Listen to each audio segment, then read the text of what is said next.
Hi, today we're going to be discussing how to use Kinovea to do some motion capture. I've given you all a project where you have to collect some data. All of you have gathered some videos at this point.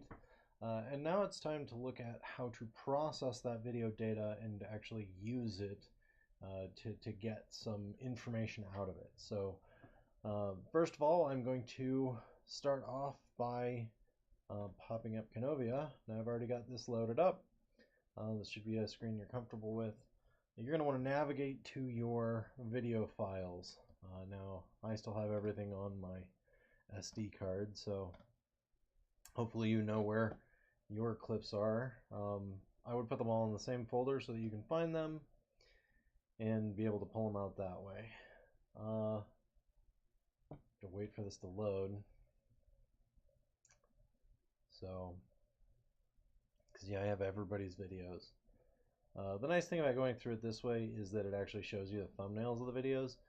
You can do the file open video that way, but it does not show you the thumbnails that way, so it's a little bit harder to work with. Yeah, and my computer's going to be a little slow because I'm recording a video at the same time as trying to do some computational analysis with Kinovea, so just bear with me here. Alright, so this was the video that I started out doing. I'll double click on it to pull it up. And this is the comfortable screen that we have. Now, I believe you can X out of this once you've opened up the video. I tend to be really terrible at user interfaces and understanding them. So for me, I don't like making anything go away because I don't want to have to figure out how to make it come back. I feel like a boomer right now. But that's me in technology. So first things first, what we're going to do is we're going to identify our working range. So all of the videos that I've given you and every video you're going to have is going to be a little longer than you need it to be, sometimes a lot longer than you need it to be. When you go to do this video, if you watch it the whole time, all the way from start to finish, it's just way too much. And the data you're going to get out of that is not even going to be accurate. What I'm going to encourage you to do is get right to the place where you know your data collection is going to start. So here I can see all of my targets. There's the hand through the glider. I can't see my center of mass target, but that's okay. We'll work around it for now. But I'm going to go ahead and identify this position as being my starting position. Okay, so at this point, this is a 0.9 seconds in. It says position. That's 0.9 seconds in to the video. Here, if you want some further details, this is shot at 59.94 frames per second, about 60 frames per second. The resolution on this image, this is the image name. Here, it knows that since it's 60 frames per second, that this many frames in is going to be 0.9 seconds in. So that would be what, about 50 some frames in. I'm going to set the working zone, and to do that we go up to this bar up here that's just above the position bar. I'm going to grab it and drag it. You'll notice that down here this is moving as I move this working zone. Now we established that the position was going to be at 0.9, so I'm going to go and zoom into 0.9 here and stop at 0.9. Okay. So now when I go to my position of, I guess it doesn't go to 0. I can go to 1 before 0.9.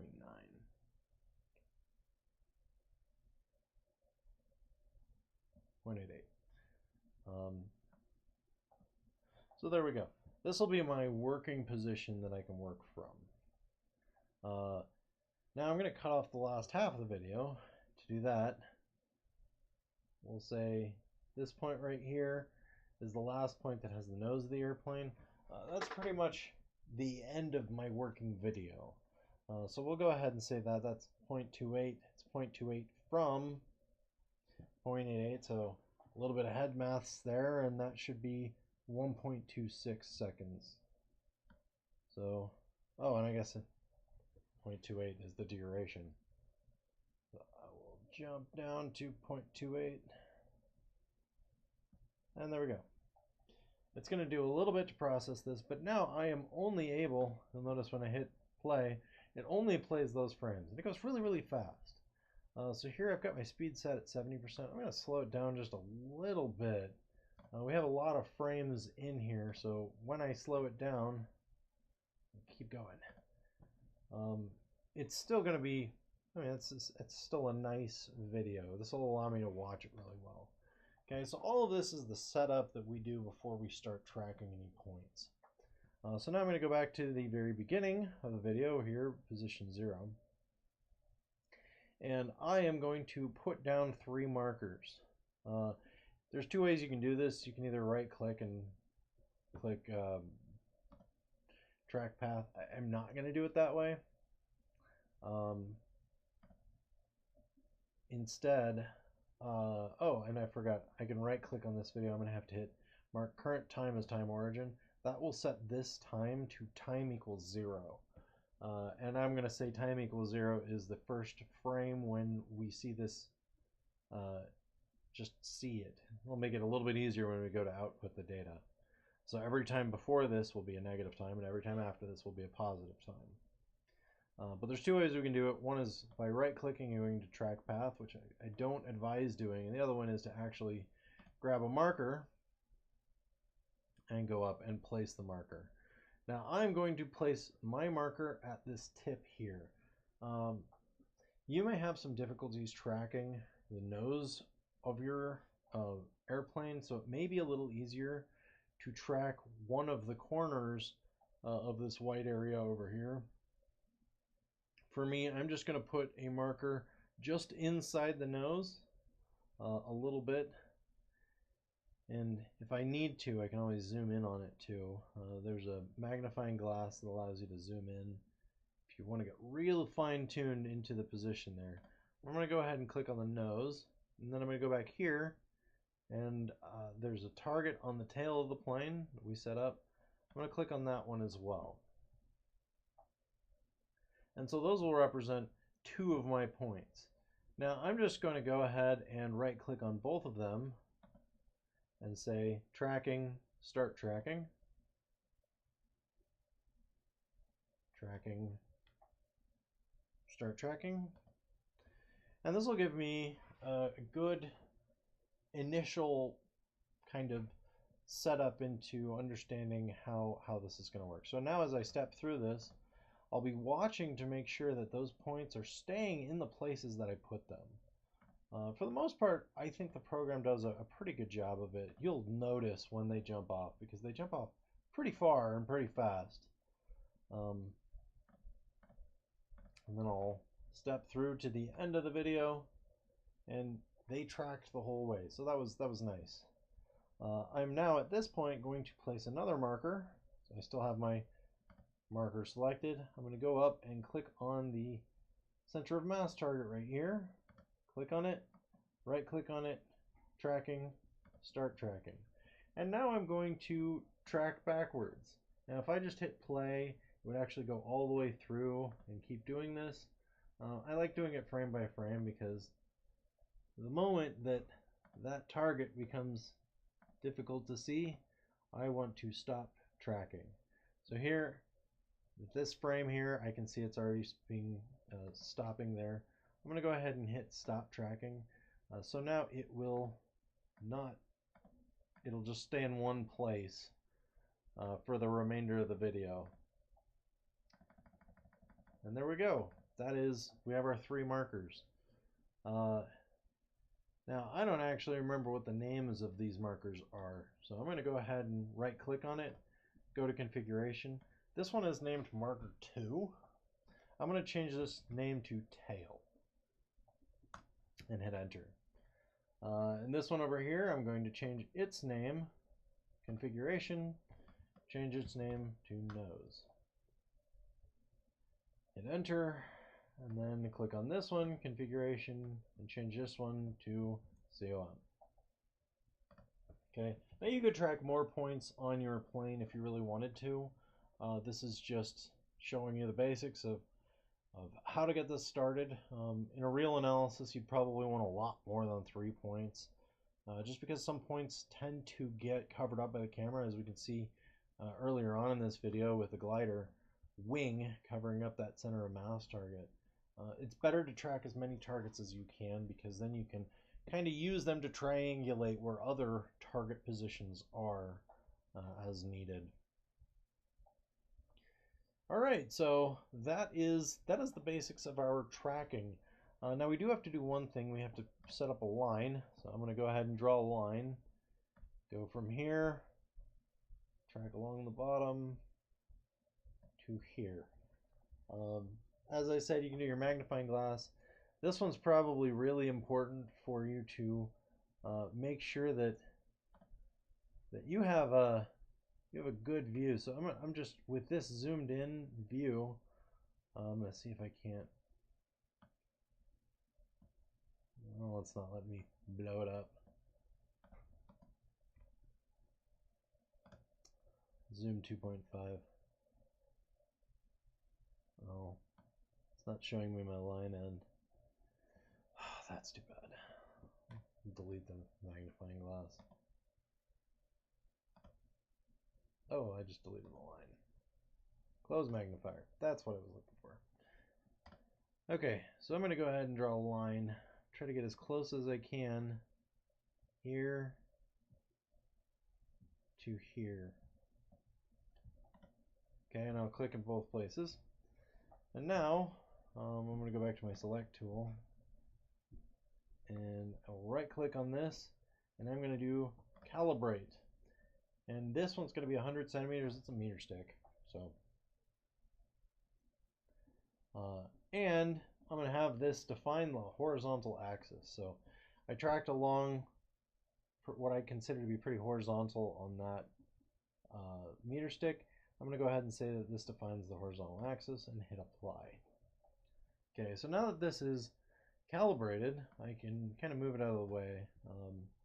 If you wanted to export a video, which you can do under File, Export Video, that's one way of doing it.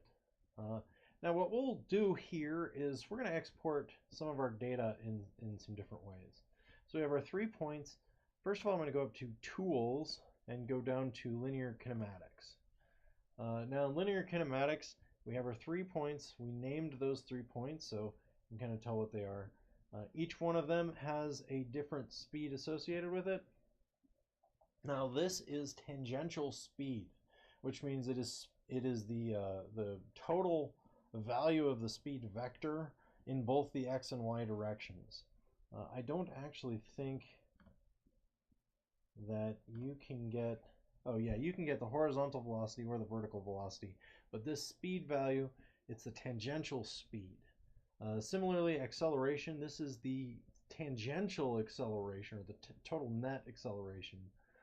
For the purposes of what we're doing, it may be easier to calculate horizontal and vertical acceleration and then convert those into tangential coordinates by understanding what the speed vector looks like.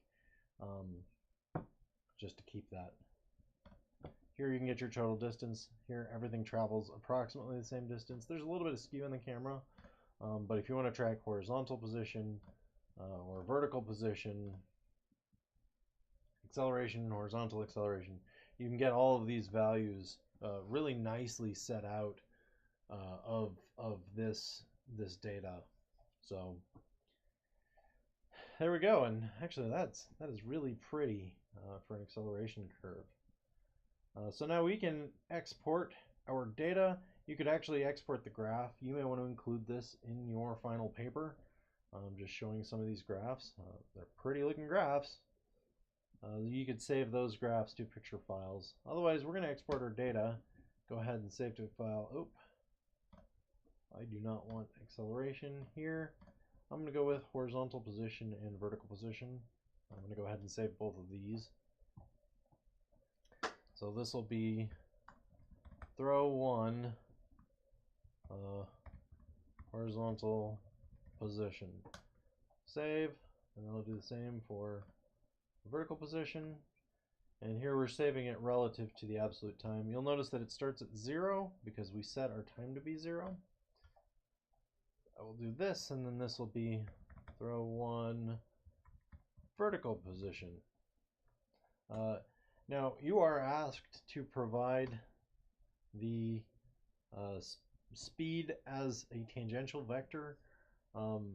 You can also get the horizontal velocity and vertical velocity. Those might be really helpful for when you want to calculate those. But this is one way of exporting the data. Now, another way of doing it is actually to go and hit export to spreadsheet.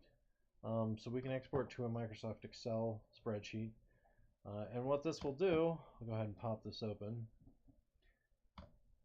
is, let's see if we get to the right folder. When I pop this up, this should actually have all of, oh, it's going to make me find a,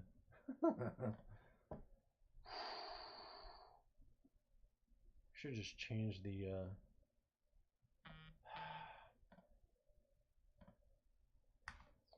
XLSX. That's an Excel extension. We'll see if that corrupts the file or not. Otherwise, you should be able to open that in Google Sheets if you throw that in your drive. And you should be able to do a lot of this analysis in Google Sheets as well. Looks like that's what I'm going to have to do, huh? Dang. Thought I could sidestep that one. Alright, so we'll do this again. Export to spreadsheet. Microsoft Excel. Save it here. I am not looking at that. So I will pop over to my department folder. Pop down. Oh, it's going to make me sign in. I should probably just. I'm in an incognito window because that's how I have to. So drive.google. I wonder what folder it's going to take me to. Oh, nice. Okay, so going into my drive. I'm going to go down to engineering classes. I put everything in folders because I tend to be like that. Let's do,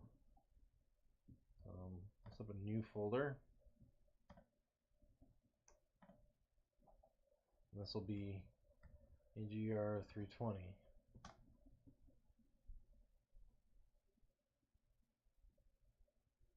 My computer is real slow right now.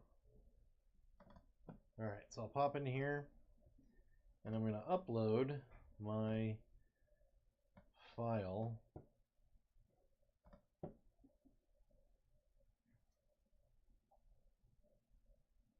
That might have been more of a hopeful statement than anything. Let's try that again.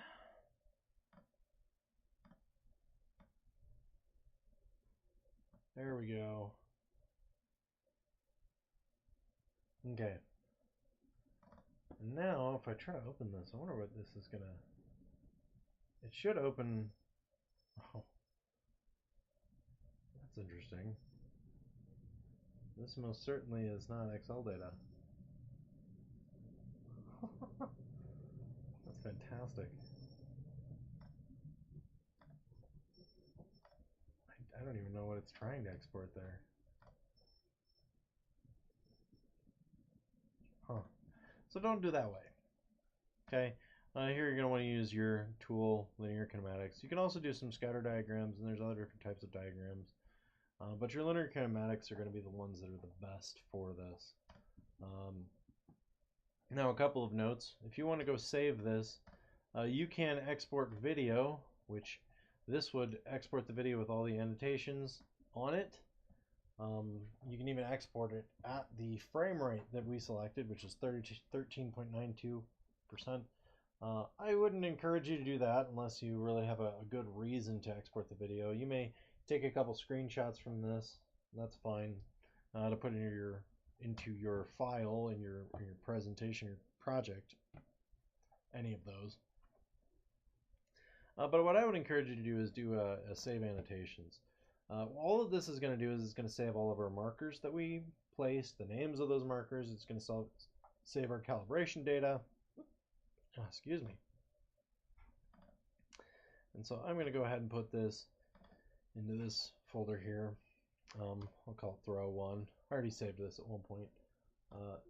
And now, if I wanted to come back into this, I can only open up a video. So if I go back into my clips here, let's say I X out of this, and I go back and I open up my video, which I think was 46. I'll double click on that and hope it's right. That is not right. Well done. That's close. It's close to where I was going. What, 47? 48? Somewhere up here. Wait for my computer to stop dying. Let me go ahead and shut these. There we go. Let's try 47. Hopefully your computer works a little faster than mine. And oh look, now my door's open. That means it's the next video.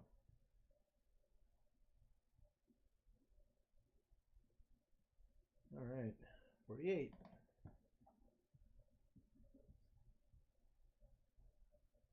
There it is. This isn't going to have all of the annotation data that we put in. So what we'll have to do is we'll have to load an annotation after we load the video. And this is where we navigate to our throw 1 document and open it up. So I would encourage you to save all of these annotations just because it's going to be a lot easier to work with. Here it even marks location of where your keyframes are. Interestingly enough, it didn't save the working zone. You would have to redo that. But if you need to save the video, I would encourage you to save the annotations. That way you can always go back and rework them later. All right, so that's how to export data. You'll have to do a little bit of data processing on your own. We'll cover that a little bit in class on Friday. So good luck, best of luck.